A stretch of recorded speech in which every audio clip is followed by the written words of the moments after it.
الحمد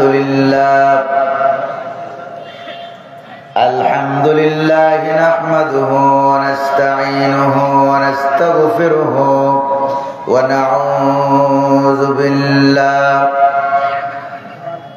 ونعوذ بالله من شرور أنفسنا ومن سيئات أعمالنا من يهد الله فلا مضل له ومن يضلل فلا هادي له ونشهد أن لا إله إلا الله وحده لا شريك له ونشهد أن سيدنا وحبيبنا ومولانا محمدا عبده ورسوله الذي أرسله بالحق بشيرا ونذيرا وداعيا إلى الله بإذنه وسراجا منيرا فقد قال الله تعالى في كلامه المجيد وفرقانه الحميد أعوذ بالله من الشيطان الرجيم بسم الله الرحمن الرحيم سبح لله ما في السماوات وما في الأرض وهو العزيز الحكيم وقال تعالى في شأن حبيبه تعظيما وتكريما إن الله وملائكته يصلون على النبي يا أيها الذين آمنوا صلوا عليه وسلموا تسليما اللهم صل على سيدنا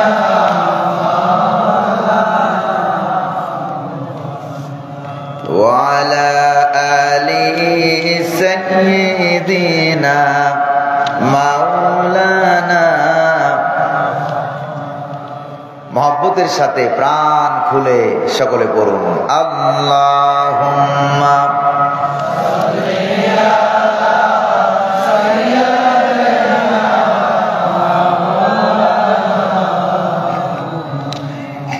وعلى آل سيدنا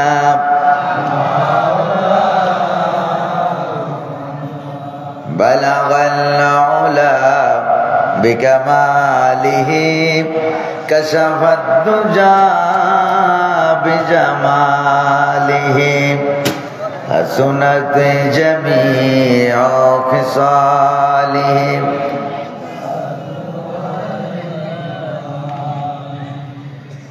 مشرق حب محمد مطلع دیوان ما مطلع خورشید عشق سینہ سوزان ما بلغ العلا كشف الدجى بجماله حسنت جميع خصاله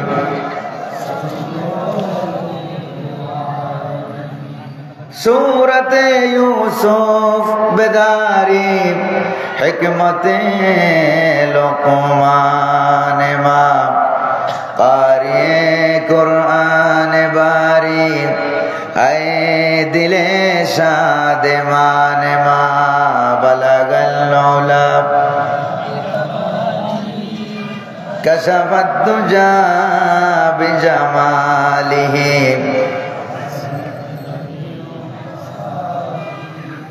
صلوا عليه وآله اللهم آمين ربنا ظلمنا أنفسنا وإن لم تغفر لنا وترحمنا لنكونن من الخاسرين আল্লাহ তাআলা বাংলাদেশের শিক্ষিত জ্ঞানী গুণী মানুষের জেলা নরসিংদী জেলাধীন পলাশ উপজেলাধীন ডাঙ্গা 7 দিন ব্যাপী আন্তর্জাতিক ইসলামী মহাসম্মেলন কমিটি কর্তৃক আয়োজিত 7 দিন ব্যাপী আজকের এই ইসলামী মহাসম্মেলনের আজকের এই চতুর্থ দিবসে কয়েকবার দুরূদ সালাম পড়ে তোমার দরবারে হাত তুলেছি মেহেরবানি করে দুরূদ সালাম টুকুন সোনার মদিনায় নবী পাকের রওজা মুবারকে পৌঁছে দাও तमाम পৃথিবীর মাটির নিচে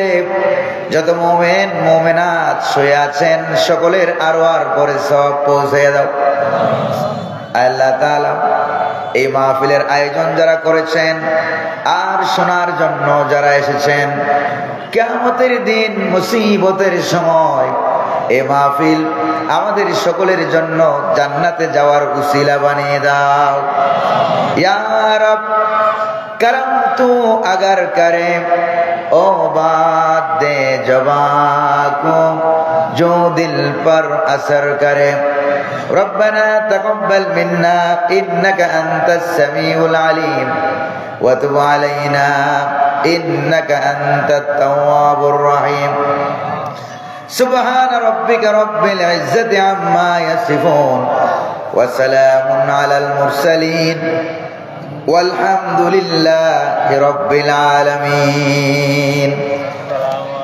সাহেব সদর জনাব সভাপতি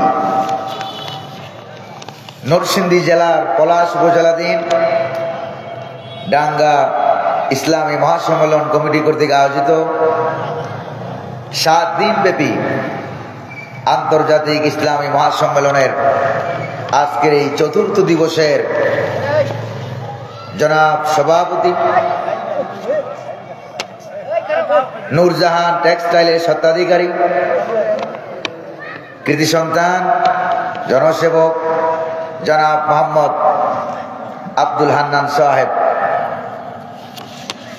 আজকের মাহফিলে বয়ান পেশ করেছেন আন্তর্জাতিক খ্যাতিসম্পন্ন আলেম দ্বীন ওয়াসিরে কোরআন নাগাইশ দরবার শরীফের পীরে কামেল হযরত মাওলানা মুস্তাক ফয়েজি সাহেব দামাত বারকাতুহুল আলিয়া বয়ান পেশ করেছেন আমি আসার আগেই মানুষ গড়ার কারিগর কামরা মাসক ফাজিল মাদ্রাসার সম্মানিত ভাইস প্রিন্সিপাল বন্ধুবর আলেম দ্বীন হযরত মাওলানা জাকারিয়া সাহেব বয়ান পেশ করেছেন হযরত মাওলানা নুরুজ্জামান গাজী সাহেব পবিত্র কুরআন কারীম থেকে তেলাওয়াত করেছেন হযরত মাওলানা মিশকাত সিদ্দিকী সাহেব সহ আজকের মাহফিলে যার নাম না নিলে নাইবা হয় যিনি বারবার উলামায়ে কেরামদেরকে খোঁজ করে করে দাওয়াত দিয়েছেন খোঁজ খবর রাখেন আপনাদের এলাকার কৃতি সন্তান ডাঙ্গা ইউনিয়ন পরিষদের সাবেক চেয়ারম্যান খ্যাতি সম্পন্ন ব্যক্তিত্ব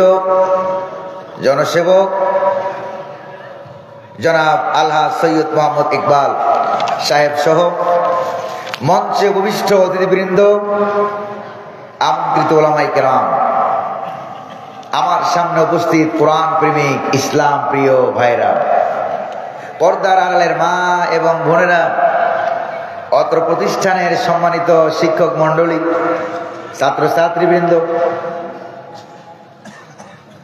আজকের মাহফিলের বিভিন্ন দায়িত্ব কাজে নিয়োজিত স্বেচ্ছাসেবক কর্মী ভাইরা সাংবাদিক বন্ধুগণ মিডিয়া কর্মীবৃন্দ মাইক অপারেটর ভাই সহ সকলের প্রতি আমার আন্তরিক সালাম আসসালামু আলাইকুম ওয়া রাহমাতুল্লাহি ওয়া বারাকাতুহু সালামের জবাবে মনে হয় রমজান মাস আপনাদের এলাকায় এসে গেছে আর না হয় আপনারা কি মাহফিলে বসে আছেন নাকি নরসিংদী জেনারেল হাসপাতালে শুয়ে আছেন, এটা বোধহয় আপনারা ভুলে গেছেন। আপনারা কি সুস্থ না অসুস্থ? এটা টেস্ট করার জন্য আমি আবারও সালাম দিচ্ছি। আসসালামু আলাইকুম ওয়া রাহমাতুল্লাহ। আজকের এই মাহফিলে যিনি আমাদেরকে আসার তৌফিক দান করলেন তিনি কে? বসার তৌফিক দিলেন তিনি কে? পরিবেশ এত সুন্দর, না মাইকে অসুবিধা, না লাইটে অসুবিধা, না শীত এবং প্রচন্ড ঠান্ডায় অসুবিধা, পরিবেশটা নাতিশীতোষ্ণ, এয়ার কন্ডিশন। যিনি বানাইয়া দিলেন তিনি কে? সে আল্লাহ পাকের দরবারে কায়মান বাক্যে, বীর বিক্রমে, সিংহ গর্জনে, পুরুষোচিত কণ্ঠে আকাশ বাতাসকে মুখরিত করে অন্তরের অন্তঃস্থল থেকে শুকরিয়া জ্ঞাপন করছি। আল্লাহ পাকের দেওয়া জবান দিয়ে তারই শিখানো ভাষায় সকলে পড়ছি আলহামদুলিল্লাহ। রব্বানা লাকাল হামদ হামদান কাসীরান তাইয়িবান মুবারাকান ফি। প্রশংসা করলাম কার? দুরূদ শরীফ বললাম কার? দুরূদ শরীফ কি আল্লাহ না মুহাম্মদুর রাসূলুল্লাহ সাল্লাল্লাহু আলাইহি ওয়াসাল্লাম। আল্লাহ পাকের শুকরিয়া জ্ঞাপন করি। নবী করিম সাল্লাল্লাহু আলাইহি সাল্লামের দুরূদ সালাম পাঠিয়ে আজকের মাহফিল কমিটিকেও ধন্যবাদ জানাচ্ছি, কৃতজ্ঞতা প্রকাশ করছি যে তারা অত্যন্ত সুন্দরভাবে একটি মনোরম পরিবেশ তৈরি করেছেন ওয়াজ, তাফসির, মাহফিল, ইসলামী মহাসম্মেলনে, যাতে করে কারো কোনো অসুবিধা না হয়, সবাই যাতে করে মনোমুগ্ধকর পরিবেশে শ্রবণ করতে পারে। যদি বলেন ঠিক না? এই জন্য কমিটিকেও ধন্যবাদ জানাই। আল্লাহ পাকের শুকরিয়া আবার বলি, কারণ গত বছর যদি এই মাহফিলটা হইতো, মাহফিল কমিটি অনুমতি পাওয়ার জন্য বিভিন্ন জায়গায় ঘুরতে ঘুরতে কয়েকশো জোড়া জুতা ক্ষয় হওয়ার সম্ভাবনা ছিল নাকি ছিল না বলেন আপনারা? বিনা অনুমতিতে এবছর কোনো অনুমতি নেওয়া লাগছে নাকি? বিনা অনুমতিতে যিনি মাহফিল করার তৌফিক দান করলেন তিনি কে? আমরা অন্যান্য বছর মাহফিলে আমরা সরাসরি কথা বলতে পারি নাই, ডাইরেক্ট কথা বলতে পারি নাই। যেখানে আল্লাহ পাকের কোরআন থেকে আমরা সরাসরি কথা বলতে গিয়েছি, ডাইরেক্ট কথা বলতে গিয়েছি, সেখানে আমাদেরকে দৌড়ানি দেওয়া হয়েছিল, আমরা দৌড়ানি খাওয়া লাগছে। যেটা বলেন ঠিক না? আমরা খাইছিলাম দৌড়ানি, আর যারা আমাদেরকে দৌড়ানি দিয়েছিল ওরা খাইতো বিরিয়ানি। যেটা বলেন ঠিক কিনা? আর আল্লাহ পাক কালের আবর্তনে সময়ের চাকা ঘুরাইয়া সময়ের মালিককে সে আল্লাহ পাক এমন এক অবস্থা করলেন, এবছর আল্লাহ পাক আমাদেরকে খাওয়ায় বিরিয়ানি আর ওরা খায় দৌড়ানি। এমন দৌড়ানি না যেই দৌড়ানি বাংলাদেশ থেকে শুরু, দৌড়ানি খাইতে খাইতে বর্ডার পাস হইয়া দিল্লি গিয়া পালিয়েছে। জোরে বলেন ঠিক কিনা? এমন দৌড়ানি আপনারা দিতে পারেন? আলহামদুলিল্লাহ। কোন এই দৌড়ানি দেওয়ার তৌফিক যিনি দান করলেন তিনি কে? এই জন্য আবার বলি আলহামদুলিল্লাহ। আল্লাহ পাক গোটা বাংলাদেশ থেকে তাদেরকে আজকে নিষিদ্ধ করে দিয়েছেন। জোরে বলেন ঠিক না ভাই?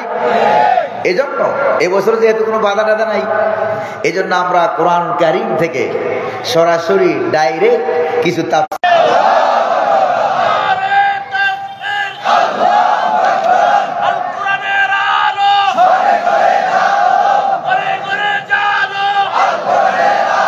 প্রিয় ভাইরা আমার, আজকে আমরা সরাসরি ডাইরেক্ট কোরআন কারীম থেকে তাফসীর শুনবো, কারণ আল্লাহ পাক আমাদের আল্লাহ, তিনি কিন্তু ডাইরেক্ট। কোরআন আল্লাহর কিতাব, এটাও ডাইরেক্ট। মুহাম্মদুর রাসূলুল্লাহ আল্লাহর নবী এবং রাসূল, এটাও ডাইরেক্ট। এজন্য আজকে আমরা ডাইরেক্ট কথা বলবো, কিন্তু তাফসীর করার জন্য যা যা যোগ্যতা দরকার তা আমার ভিতরে নাই। আমি হইলাম এক ঢোল মার্কা মৌলবি। ঢোল বোঝেন তো?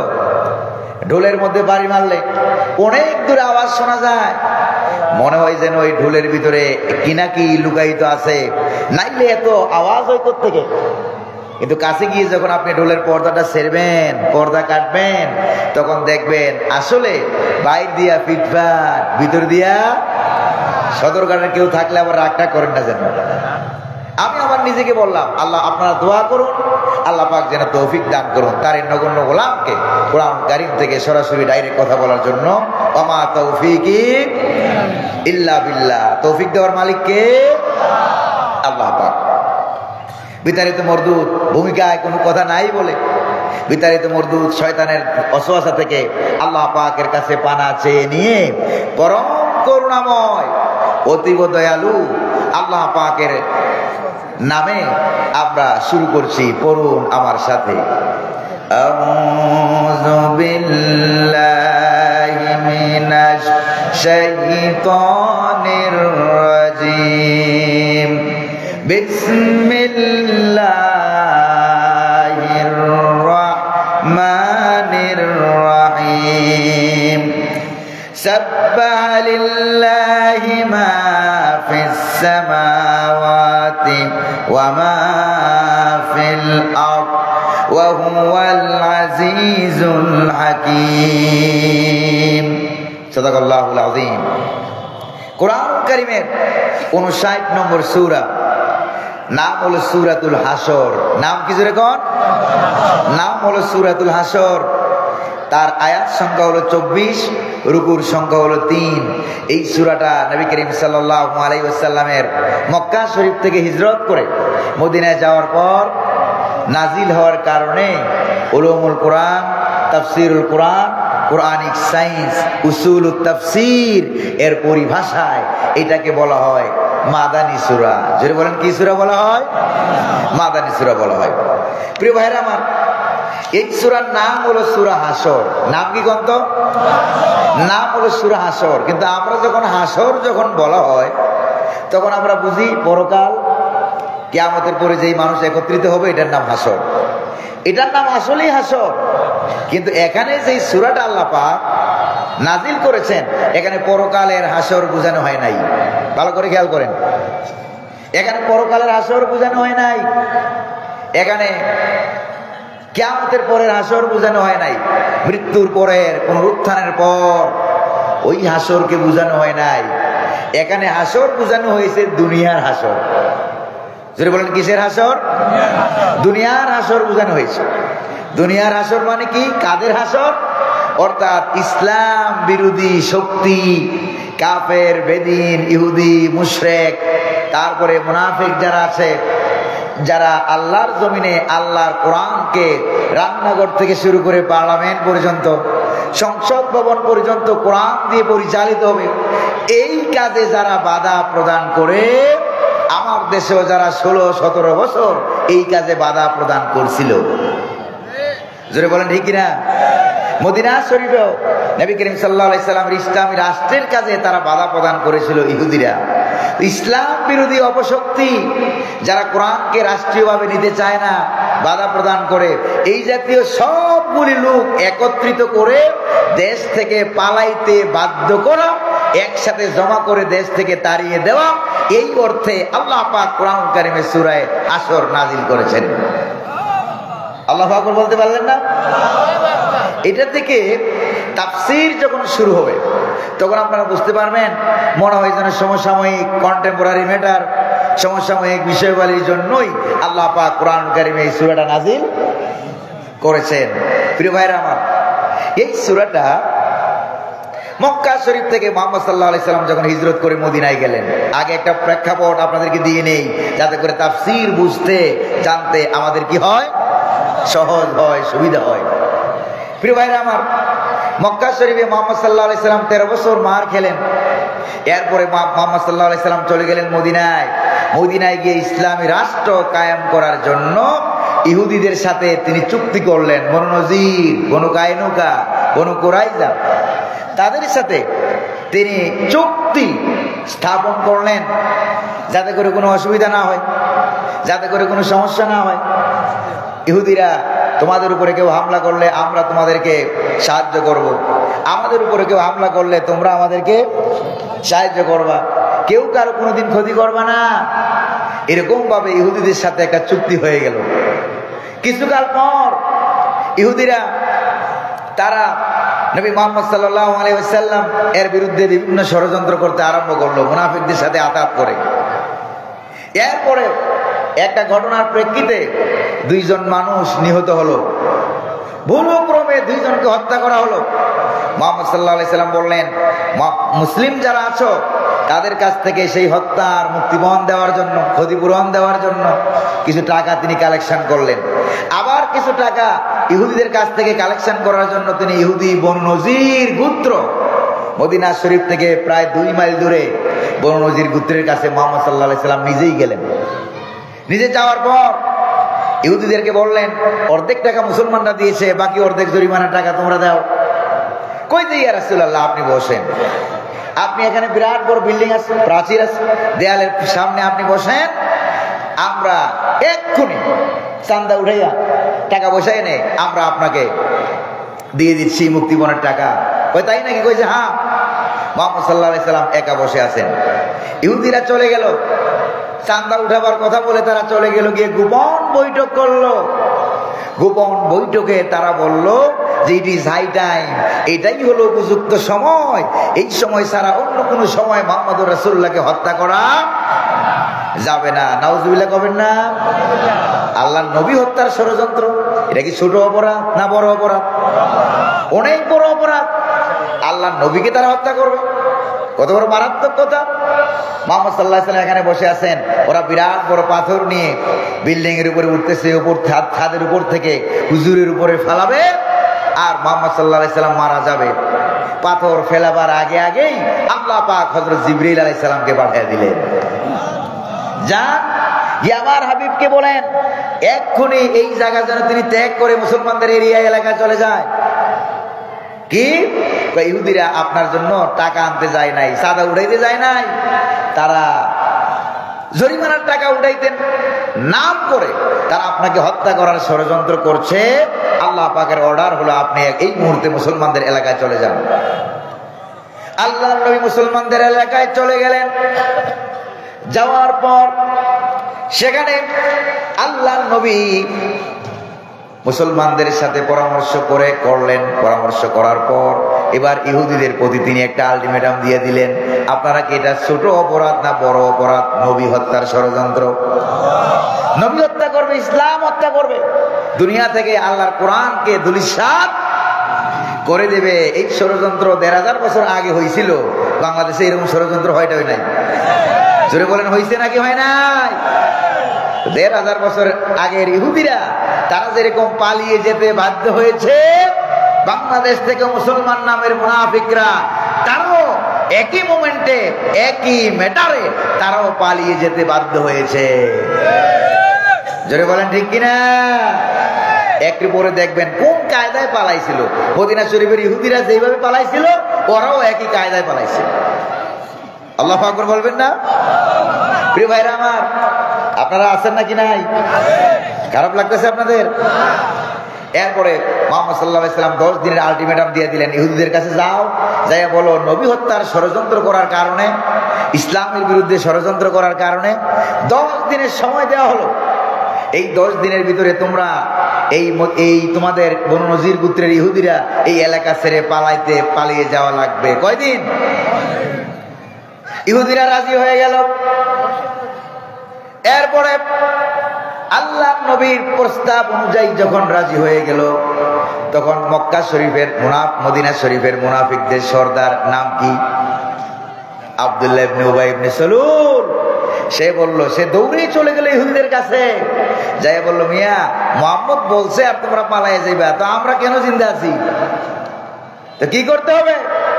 কয় তাহলে অবশ্যই মুহাম্মদ যাতে তোমরা যাতে পালায়ে না যাও, এই জন্য আমরা তোমাদেরকে, তোমরা তো শক্তিশালী বাহিনী জানি, তোমাদের বিল্ডিং উপরে যা, নিচের দিকে ব্যাংকার তা ব্যাংকার, তোমরা শক্তিশালী বাহিনী, কাজেই তোমরা পালাইও না। প্রয়োজনে মুনাফিকের নেতা বলল, আমার পক্ষ থেকে 2000 সৈন্য দেব। কয় হাজার? তাও তোমরা পালাইও না। এই মুনাফিকদের খবরে পড়ে তারা এবার পালাইল না। 10 দিন পারিয়ে গেল। এবার মুহাম্মদ সাল্লাল্লাহু আলাইহি সাল্লামের আলটিমেটাম শেষ হয়ে গেল। তিনি বললেন যে বনু নজির ইহুদি গোত্রের চতুর্দিকে তোমরা ঘেরাও করো। কি করো? চতুর্দিকে ঘেরাও করো। চতুর্দিকে ঘেরাও হয়ে গেল। চতুর্দিকে ঘেরাও করার পর সাহাবায়ে কেরাম অবরোধ তৈরি করলেন, হরতাল তৈরি করলেন। চতুর্দিকে যখনই ঘেরাও করা হলো, এরপরে তুমুল ভাবে সাহাবায়ে কেরাম অবরোধ তৈরি করলেন। সাহাবায়ে কেরামদেরকে সান্ত্বনা দিলেন আল্লাহ পাক। জোরে বলেন না কে? আল্লাহ পাক সান্ত্বনা দিলেন। সান্ত্বনা দিয়া রব্বুল আলামিন বুঝাইয়া দিলেন, এই সূরা হাসর নাজিল করে দিলেন, সাব্বাহা লিল্লাহি মা ফিস সামাওয়াতি ওয়া মা ফিল আরদ ওয়া হুয়াল আজিজুল হাকীম। আল্লাহু আকবার বলেন। আকাশ এবং জমিনে যারা আছে তারা প্রশংসা করে কার? তাসবিহ পড়ে কার? শুকরিয়া আদায় করে কার? তারা সৈনিক কার? সাহাবীদের সংখ্যা কম, ইহুদিদের সংখ্যা বেশি। তারপরে আন্দোলনকারীর সংখ্যা কম, ছাত্রছাত্রীদের সংখ্যা কম। তারা নিরস্ত্র, তাদের কাছে কোনো অস্ত্র ছিল না। জোরে বলেন ঠিক না? এই নিরস্ত্র বাহিনীর সামনে তারা যেমনে পালাইয়া গেল, ঠিক সাহাবায়ে কেরামের সামনে ইহুদি পুত্ররা ওইভাবেই পালাইয়া গেছে। আল্লাহু আকবার বলা যায় না? প্রিয় ভাইরা আমার, এরপরে আল্লাহ সুবহানাহু ওয়া তাআলা তিনি সাহাবায়ে কেরামদেরকে সান্ত্বনা দিলেন, তোমরা সংখ্যায় কম, দুর্বল হওয়ার কোনো কারণ নাই। কারণ হলো আকাশ এবং জমিনে যত বাহিনী আছে তোমরা দেখো আর না দেখো, সমস্ত বাহিনী কার? পিপিলিকা বাহিনী কার? ফেরেশতা বাহিনী কার? জিন বাহিনী কার? সকল বাহিনী তো আল্লাহ রাব্বুল আলামিনের। কাজেই আল্লাহ পাক এমন এমন বাহিনী দিয়ে তোমাদেরকে সাহায্য করবেন, তিনি তোমাদেরকে সহযোগিতা করবেন। ভয় পাওয়ার কোনো কারণ নাই। সাহাবীরা তোমাদেরকে বলছে আন্দোলন করতে, তোমরা আন্দোলন তৈরি করো, অবরোধ তৈরি করো। সাহাবায়ে কেরাম গাছ কাটলেন। কি কাটলেন? আছে কিনা কোরআনে? গাছ কাটলেন, রাস্তা কাটলেন, যাতে করে শত্রুরা আক্রমণ করতে না পারে। তারপরে যেখানে যেখানে পোড়ানোর দরকার ছিল, আগুন দেওয়া দরকার ছিল, সেখানে সেখানে আগুন দিলেন। যেখানে যেখানে কাটার দরকার ছিল সেখানে সেখানে কাটলেন। তারপরে মারাত্মকভাবে হরতাল অবরোধ তৈরি করলেন, যাতে করে ইহুদিরা মদিনা রাষ্ট্র থেকে পালাইতে বাধ্য হয়। আল্লাহু আকবার বলবেন না? বাংলার ছাত্র আন্দোলন পত্রিকায়, দৈনিক ইনকিলাব পত্রিকায় লিখেছে যে প্রায় 250 বছরের ইতিহাসে গোটা দুনিয়ায় এইরকম মারাত্মক কোনো আন্দোলন হয় নাই। আল্লাহু আকবার বলবেন না? আন্দোলনকারী যারা, তারা যাতে করে নিজস্ব ক্রেডিট না নেয়, সাহাবায়ে কেরাম যাতে নিজস্ব কোনো ক্রেডিট না নেয়, আল্লাহ রাব্বুল আলামিন বলেন আন্দোলনের কারণে ওরা পালায়ে গেছে। বনু নজির গোত্রের ইহুদিরা আন্দোলনের কারণে পালায়ে গেছে। বাংলার ইসলাম বিরোধীরা তোমাদের শুধুমাত্র আন্দোলনের কারণে পালায়ে গেছে, বর্ডার পাস হইয়া ইন্ডিয়া গিয়া পালাইছে। ব্যাপারটা কিন্তু এরকম না। আসল ব্যাপার হলো হুকুম ছিল কার? আরো জোরে বলেন না কার? আল্লাহর হুকুম যদি না হতো তাহলে বিগত 16 বছর 17 বছর আন্দোলন কি কম হয়েছে ভাই?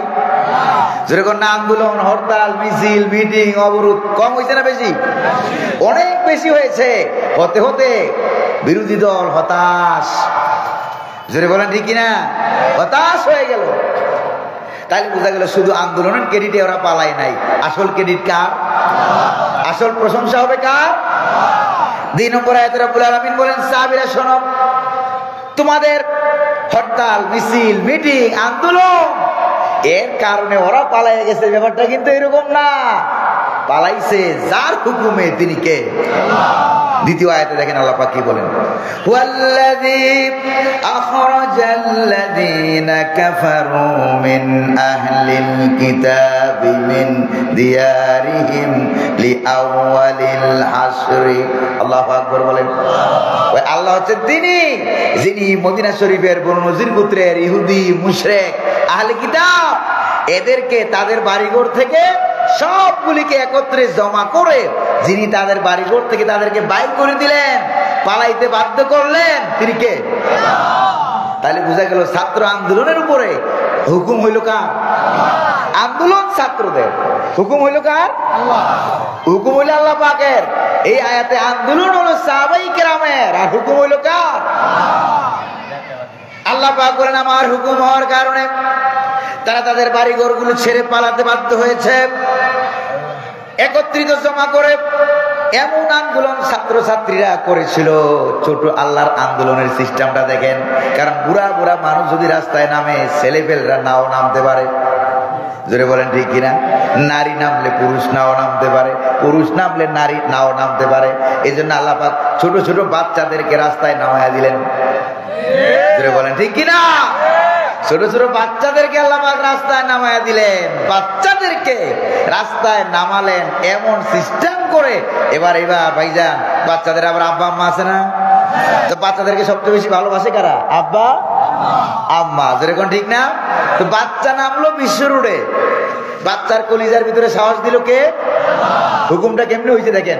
এবার বাচ্চাদেরকে সেভ করার জন্য বাচ্চাদের মায়ায় এবার বাচ্চার মা বাবা নামছে, আন্দোলনের জন্য নামক, বাচ্চা আনার জন্য নামক, বাচ্চা পাহারা দেওয়ার জন্য নামক, যেই জন্যই নামক নামছে, নাকি নামে নাই?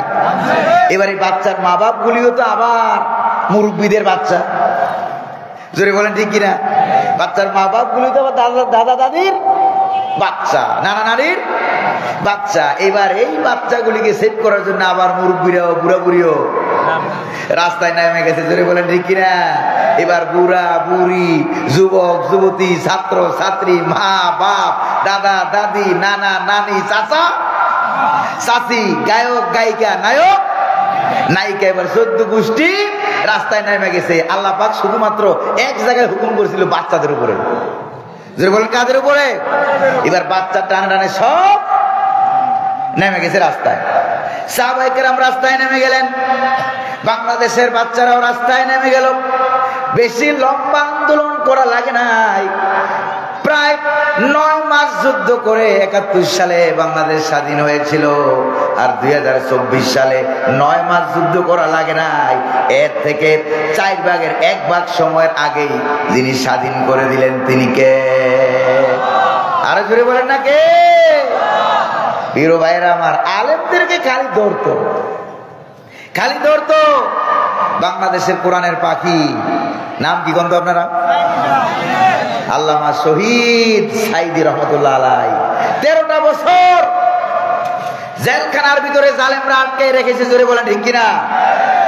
শুধু সাইদি রহমতুল্লাহ আলাইকে নয়, আল্লামা জুনায়েদ বাবুনগরী, তারপরে শাইখুল হাদিস মামুনুল হক হাফিজুল্লাহ সহ বড় বড় আলেমদেরকে তারা জেলখানায় আটকাইছে, জোরে বলেন ঠিক না ভাই? আলেমদেরকে আটকালো, বিরোধী দলের নেতা নেত্রীরা দেশ ছেড়ে পালালো, কারণ জায়গা নাই, দেশে থাকলে মারা যাওয়া লাগবে। তারপরে কিছু কিছু মানুষ দেশেও ছিল, তারা পালাইলো না। যারা সঠিক দেশ প্রেমিক তারা পালায় না, জোরে বলেন ঠিক কিনা? আর যারা দেশপ্রেমিক নয় তারা লম্বা লম্বা কথা কয়, পালাবো না পালাবো না, আসলে সবার আগে পালায়, জোরে বলেন ঠিক না ভাই? ওরা পালাইছে নাকি পালায় নাই? ওরা পালাই গেছে। প্রিয় ভাইরা আমার, ওই যে আবার আরেক মুরব্বী বলতেছে, মুরব্বীরাও এখন সব জানে, মুরব্বীও ভাইরাল, এখন ঠিক কিনা? মুরব্বীরাও ভাইরাল, মুরব্বীরাও এখন সব জানে। মুরব্বী বলতেছে কই যে খেলা হবে, কি হবে? খেলা হবে। তো খেলা যখন শুরু হলো, খেলার ময়দান থেকে পালাইলে কেন?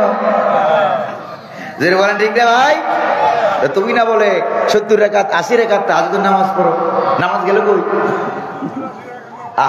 সর্বনাশ। মানে এত নামাজ পড়ে উযু করার সময় পায় না। কথা বুঝে আসছে নাকি আসে নাই? মারাত্মক কথা। মাঝে মাঝে রাস্তাঘাটে এরকম কিছু লোক দেখা যায়, সারাদিন গল্পই করে। আরে ভাই কি করো? ওই কামটা করো না। কই যে অবসরের কারণে সময় পাই না। কথা বুঝেন না বোধহয়? প্রিয় ভাইরা আমার, আল্লাহ পাক বলেন তোমরা আন্দোলন করেছ, আন্দোলনের উপরে রব্বুল আলামিনের হুকুম হয়েছে, তোমরা তাদেরকে দেশ থেকে পালাইতে বাধ্য করো নাই, তোমরা তাদেরকে দেশ থেকে বের করো নাই। দেশ থেকে যিনি বের করেছেন তিনি কে? কারণ তোমরা যদি বের করতে পারতা তাহলে আরো 16 বছর আগেই তোমরা পারতা। তাইলে বোঝা গেল ওই বাইর যে করছে কে করেছে? আল্লাহ পাক বলেন নবীর সাহাবীরা শোনো, তোমাদের আন্দোলনের কারণে বের হয় নাই, আমার হুকুম হয়েছে তোমাদের আন্দোলনের প্রতি, এই জন্য তারা দেশ ছেড়ে পালাইছে। জোরে কোন ঠিক কিনা? শহীদ সাইদি রহমতুল্লাহ আলাইহি বলেছিলেন, ওই যে গাছের মাথায় উঠে বেশি লাফালাফি করবা না, মনে আছে নাকি নাই? গাছের গোড়ায় আছে 12 কোটি, আস্তে করে নাড়া দেবে, মামু বাড়ি দিল্লি গিয়া পড়বা, বাংলার জমিনে জায়গা হবে না। কথা কি 24 বছর পরে হলো, কথা বাস্তবায়িত সত্য হয়েছে না হয় নাই? আবার বলেছিল সময় আসবে এমন ইন্দুরের গর্ত পাবা না পালাবার জন্য। ইন্দুরের গর্ত পাইছে পালাবার জন্য? কারণ বাংলাদেশের, আমার দেশের ইন্দুরের এত খারাপ না যে বিরাট বড় গর্ত করিয়া ইসলাম বিরোধীদেরকে পালাবার সুযোগ করে দিবে। আমার দেশের ইঁদুরগুলি এত বেশি খারাপ না, যদি বলেন ঠিক না ভাই? আমার দেশের ইঁদুর, কুকুর, বিড়াল যা আছে সব ইসলাম এবং আলেমদের পক্ষে। আল্লাহু আকবার বলেন। এরপর রব্বুল আলামিন বলেন, তোমরা যারা আন্দোলন করেছো ও নবীর সাহাবীরা, মনে আছে আপনাদের? ও বাংলার ছাত্র ছাত্রীরা, তোমরা যারা আন্দোলন করেছো, মা জানান্তুম আইয়াখরুজু, আন্দোলনকারীদেরকে আল্লাহ পাক বলছেন তোমরা কখনো কল্পনাও করো নাই তোমাদের আন্দোলনে সইতে না পেরে ওরা পালায়া যাবে। এটাকে আমরা কখনো কল্পনা করেছি? কখনো কল্পনা করি না। এমনকি পালিয়ে যাওয়ার পরেও মুরব্বীরা জিজ্ঞেস করে, হুজুর আসলে পালাইছে কিনা? হুজুর বলেন ঠিক কিনা? আল্লাহ কয় আন্দোলনকারী তোমরা কখনো কল্পনা করো নাই, তোমরা ছিলে নিরস্ত্র। হুজুর বলেন ঠিক না? নিরস্ত্র লোক যখন রাস্তাঘাটে নেমে গেল, তারপরে কখনো কল্পনা করলো না আন্দোলনের কারণে ওরা দেশ ছেড়ে পালাবে, বর্ডার ছেড়ে পালাবে।